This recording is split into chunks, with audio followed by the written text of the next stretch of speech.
Nope, the title of this video is not clickbait. Starting tomorrow, today is Monday, starting tomorrow at 10 a.m. Eastern Daylight Time, I think we're in. If you don't know what time that is in your time zone, look it up on Google. Tournament seasons are going to begin in Jurassic World Alive, and up for grabs for the #1 player for the tournament season, 1 million, like Dr. Evil, 1 million gold, 30,000, yes, 30,000 hard cash, and 5,000 guaranteed epic DNA. I have not been in the gaming world for 10 years like some people have, but I can tell you that I've never heard of such a thing. These prizes and these rewards are absolutely insane. The good news is, accounts who have been deemed to be spoofers or cheaters who didn't turn themselves in, they're not eligible for these rewards. Now, here's the other side of that. They haven't been removed from the game necessarily because people are still reporting that they play just outrageously leveled dinosaurs. But the fact that they're not involved in the tournament season, I'm okay with that. And if you're not good enough or your dinosaurs aren't leveled up high enough to get first place, you could always go for second place. Second place, 500,000 gold, 15,000 hard cash. 15,000 hard cash. That is an insane number. And 4,000 guaranteed epic DNA is going to be what you get for second place. Third place, well, I mean, there's really no point in trying at third place. You only get 250,000 gold, 7,000 hard cash, and 3,000 epic DNA guaranteed. And the top 3 places are all going to get a premium incubator for their efforts. I mean, I guess second and third is okay if you can't win it all, right? But in all seriousness, if you're like me, like I'm not, like, this isn't gonna be breaking news, I'm not gonna get first place. I know it. It doesn't even bother me though, because there are so many great rewards, and man, if you get first place, if you are somebody who is able to compete at a high level in this game, then these rewards are definitely should inspire you at least to get out there and grind out for first place. Now here is how it's gonna work, because you can't have 40 something people at 5,000 trophies and say everybody gets first place. That's not really the way that this is gonna work. There's no cap anymore. So 5,000, 10,000, whatever you can get to, you get to. Grind out as much as possible.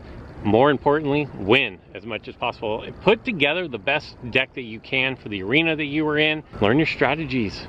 If you need help with strategies on specific dinosaurs, whether it be how to use them, how to counter them, I'll put a link in the description below from metahub.info. They do write-ups on a lot of the predominant dinos in the game currently, as far as like Stegodius, Indoraptor, Monostego? No, I haven't done Monostegotops. Stegosaurus, But regardless of all that, if you want to know how to get the best out of your team, you can go to metahub.info. The link is in the description below. There is also a MetaHub Discord with a deck building channel on their site. So I'll put a link in the description below for that as well, if you want to get the best team you can possibly put together. Now, for the rest of us who probably aren't going to be in the top 3, there are different level breakdowns, and I will put, there'll be a graphic somewhere around me that you can look to see the different breakdowns. But 4th and 5th place is also going to get 250,000 gold, 7,000 hard cash, and 2,500 epic creature DNA guaranteed. But they're going to get the epic incubator, and in fact, 4th place through 500th place is going to get the epic incubator with varying degrees and varying amounts of epic creature DNA that'll be guaranteed in those.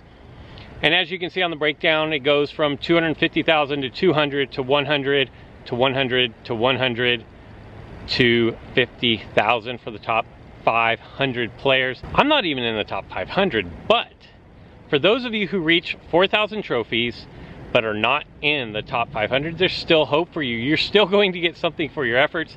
You will get an epic incubator that has a guarantee of 500 epic class DNA. That's not a bad deal for everybody.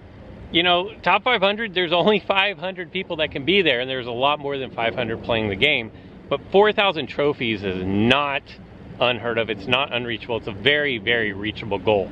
Now remember, tomorrow, when this takes effect, everybody who is over 3,500 trophies will be reset back down to 3,500 trophies, and you're going to get a token of achievement for having reached 3,500 trophies. I don't know if you've ever reached 3,500 trophies. My guess would be that they're going to take your lifetime high. So whatever your count, the best that you did, that they will take that into account, because I know when I was around 3,500 trophies, it was an up and hill yo-yo battle between getting there, and I'd go to like 3,600, but then I would drop back down to like 3,300, and just spend a lot of time bouncing around in that area. And I just don't think that they would punish you if tomorrow you weren't over the 3,500, even if you had been over 3,500 at an earlier point. And because it is Monday, we have a new week of dinosaurs. I am within striking distance of a Gallimimus. It's about 100 meters away, so I could have walked over and gotten closer, but with so many attempts on these common class dinosaurs, I'm probably not going to do them all anyways, so I might as well just dart what I can, when I can, and while I can, and just take whatever I get. 152 Gallimimus is great. It's not excellent, it's not super. I now have 2,054 extra Gallimimus, just waiting on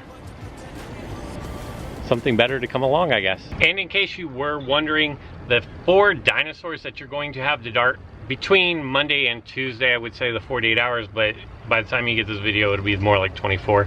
And let me just say that 48 attempts is, honestly, it's more than 99.9% of people will even try to accomplish. But there are people out there that will go for all 48. So the dinosaurs that you have to choose from are going to be the Dilophosaurus Gen 2, the Monolophosaurus Gen 2.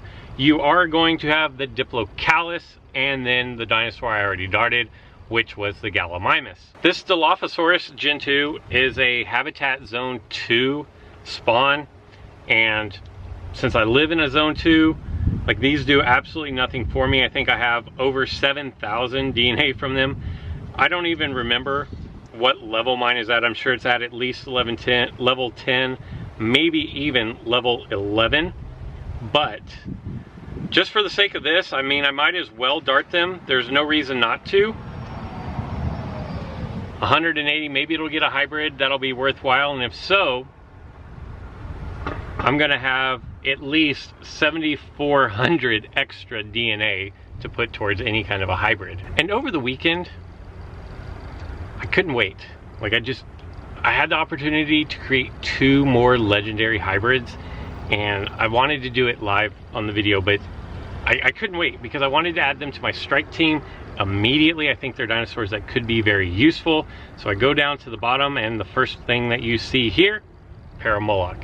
You know, Paramoloch has a nice little place in my heart because I do like Stygimoloch, even though Pokemon thinks that it's terrible.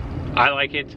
I only needed 10 more DNA. I got 30 out of this, which is going to unlock it with 20 extra to spare. If we look at the stats for Paramoloch, it has a speed of 121, no armor, and a crit chance of just 5. But it does have the instant charge and the greater stunning strike, which are both going to be a 75% chance of stunning your opponent. And then it has the rampage and run, or the low stunning strike, which does 20% chance of stunning your opponent, which is not terrible. So it's a good dinosaur. It needs to be leveled up a little bit more. And then I have Triostronyx, which I got 30 and 30, and totally unbeknownst to me, to land exactly on 100, so I was able to create this dinosaur. I think this dinosaur is great. It needs a couple levels for me, honestly. Level 16 just doesn't really cut it. It does have the speed of 121, the crit of 20%, but it has the Ready to Crush move, which is going to give you a 50% extra damage plus an additional 30% to crit. And it has the ability to destroy shields and then a damage increase of 50% for 3 turns.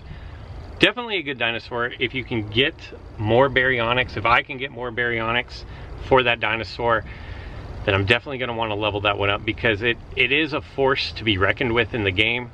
Maybe not at level 16 for me at 4,000 trophies, but I definitely think it has a place within the meta if you can just get a little bit more DNA to go with it.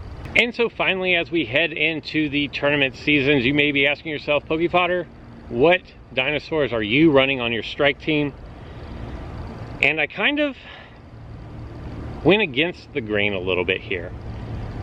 I went ahead and leveled up my T-Rex. I was at level 15, which is all I needed for the Indominus Rex and to start working on the Indoraptor, but my Velociraptor's not ready to go for the Indoraptor just yet. So I went ahead, maybe a waste, but I went ahead and started leveling my T-Rex up.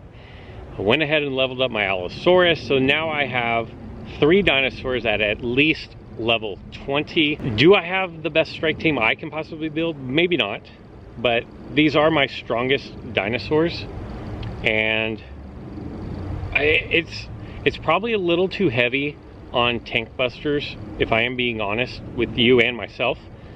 Probably could drop Allosaurus for, I don't know, maybe Monostegotops, maybe. I mean, I could level that up to level 17, but I don't know. Something with nullifying would be nice. I would definitely love to get my Raja Kylosaurus on my team. I'd love to get my Triostronix on my team. I'd love to get my Paramoloch on the team. And I don't know that they're the best. Even though they're the better dinosaurs, I don't know that at level 16 they are better than some of these other dinosaurs that I have at higher levels. Still a work in progress. I've got some time to figure it out, but this is the strike team that I'm rolling with. I would open up this battle incubator, but I still have like over 7 hours to go, so we will save that one for tomorrow's video. But let me know in the comments below, how excited are you for this tournament season? I'm telling you guys, I'm not going to compete for, I mean, let's be real, I'm not going to compete for the top 100 spots. I'm not going to do it. But I'm still excited about the rewards. I'm playing the game anyways, and the more rewards that I'm going to get, the more items I get for free is just going to help me progress further along in the game. And at the end of the day, there can only be one person who is number 1, and there can only be one person who is number 2. And if it's not you, like, I'm not feeling salty towards those other, mad props to you guys. But I definitely feel like I can get to 4,000 trophies. Really don't need to drop tons of cash in order to hit the 4,000 trophy mark, especially with the strike events, especially with the treasure chase, and then with all these weekly events going on where you're able to accumulate mass quantities of DNA in a very short amount of time. Speaking of buffing up dinosaurs, Stegosaurus is a key ingredient on a couple of really good dinos. So while it's here, I might as well dart it. But let me know, what do you guys think? Are you excited about the rewards? And are these rewards unprecedented? Or have you played other games where the rewards were just crazy good for winning their tournaments or their seasons? Whatever the case may be. Also, don't forget, check out metahub.info or the MetaHub Discord, or you can head over to my Discord, I have one as well, and get help with your strike team building. Tournament seasons start tomorrow. Be ready. That's all I've got for this one, so until next time.